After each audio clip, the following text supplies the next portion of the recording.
ఉన్నారు కాంగ్రెస్లో చిన్న చిన్న ఆకు రౌడీగాళ్ళు, ఇంత రౌడీగాళ్ళు ఉన్నారు.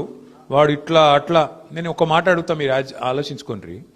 వాడు గెలవకముందే గింత నిలుగుతాండు, పొరపాటున గెలిచి నాకు ఏమవుతుంది? ఇడ్లీ బండిలు, కూరగాయల మార్కెట్లు, ఇస్త్రీ షాపులు, సెలూన్లు వదులుతాడా దేనన్నా? అందరు నాగం చేయడు. మరి గసంటోలో కోట్లు ఎత్తామా? ఆగం అవుతామా? కాకుర్రి, నేను గదే చెప్తున్నాయి. 10 ఏళ్ళు సుకూన్గున్నాం, ఇప్పుడు ఆగం కావద్దు.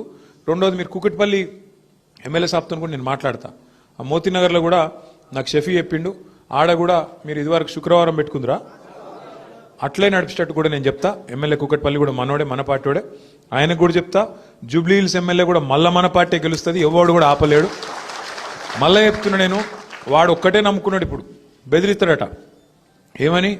మీరు ఓట్లు వేయకుండా బెదిరిస్తారట, కాదంటే దొంగ ఓట్లు ఎత్తారట, ఇక లేదంటే ఆఖరికి పైసలతో కొనెత్తారట. అన్ని మనకి ఎరుకున్న ఉపాయాలు, ఇవేం తెలివని ఏం కాదు. వానికి ఎంత తెలివి ఉందో మనకు అంతకంటే ఎక్కువ తెలివి ఉంది.